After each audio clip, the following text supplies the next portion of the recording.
ইমাম সাহেব, ওই ভাস্করের বিচার করে ফেলাইছি। কি বিচার করলেন শুনি? ইমাম সাহেব কইছে 101টা বেত্রাঘাত করতে, আমরা 101টা বেত্রাঘাত করছি, একটাও কিন্তু কম দেওয়া হয় নাই। ইন্না লিল্লাহি ওয়া ইন্না ইলাইহি রাজিউন। এসব আপনারা কি করছেন? বাপ মা ছাড়া একটা এতিম ছেলে, তার উপর ইসলামের আলো পড়েনি। আপনাদের দায়িত্ব ছিল না তাকে ইসলামের দাওয়াত দেওয়া, ইসলামের পথে নিয়ে আসা? ইমাম সাহেব যে কি কয়, এটা কি আমার কাম? আপনি তো একজন সমাজপতি, আপনি কিন্তু এভাবে কথা বলতে পারেন না। আমি তো আপনাদের গ্রামে ছিলাম না। আপনাদের দায়িত্ব ছিল এই বাপ মা মরা একটা ছেলেকে ইসলামের পথে নিয়ে আসা, ইসলামের দাওয়াত দেওয়া। আপনারা তা না করে উল্টো একটা এতিম ছেলেকে নির্মম ভাবে আঘাত করেছেন।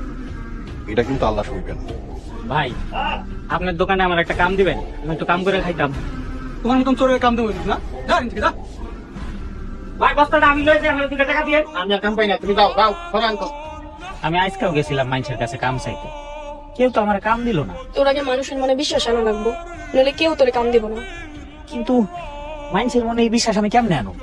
তোর ইসলামের পথে চলতে হইব, তাহলে সবাই তোর আস্তে আস্তে বিশ্বাস করবো। হ, ইমাম সাহেব আমার এমন কথাই কইছে। আমাকে ইমাম সাহেব, তুই হ্যার কাছে গেছিস? না, আমি যাই নাই, হ্যাঁ আমার খুপরির মধ্যে আইছিল। তাহলে তো ভালোই হইব। ইমাম সাহেব বড় ভালো মানুষ, হ্যাঁ তোরে সঠিক পথে রাখাইব। তুই হ্যার কথা মতো চল। তুই যদি একটা খাঁটি মুমিন হইতে পারোস, আমি কথা দিতেছি, আমি তোরে ভালোবাসবো। তুই সত্যি কথা কইতেছিস? কুলসু? হ, সত্যি কথা কইতেছি। আচ্ছা ঠিক আছে। আসসালামু আলাইকুম ইমাম সাহেব। হুজুর, আমি না ভালো হয়ে যেতে চাই, আমি ইসলামের পথে আয়া ঈমান আনতে চাই, মুমিন বান্দা হইতে চাই, আপনি আমারে পথ দেখায় দেন। অবশ্যই, তোমার মধ্যে তো ঈমান আছেই, আর তুমি ইসলামের পথে চলেও আসছো। আচ্ছা ঠিক আছে, আপনি যা করবেন আমি তাই করব। আমি এখন থেকে তাহলে 5 ওয়াক্ত নামাজ আদায় করব। এখন তাহলে যাই আমি।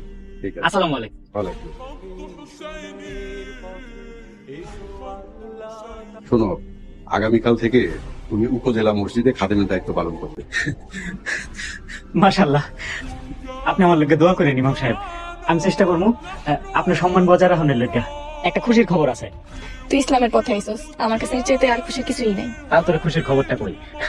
আমার একটা চাকরি হয়েছে। আলহামদুলিল্লাহ। কি কস? কি চাকরি? উপজেলা মসজিদে খাদেমের চাকরি, থাকা খাওয়া বেতন সব ওরা দিব। আলহামদুলিল্লাহ। দেখছস, চেষ্টা করলে আল্লাহ তার বান্দাদের নিরাশ করে না। পরে চোখের সামনে কত সুন্দর পথ, অথচ আমি এমনই আন্ধা ছিলাম যে কিছুই দেখিনি।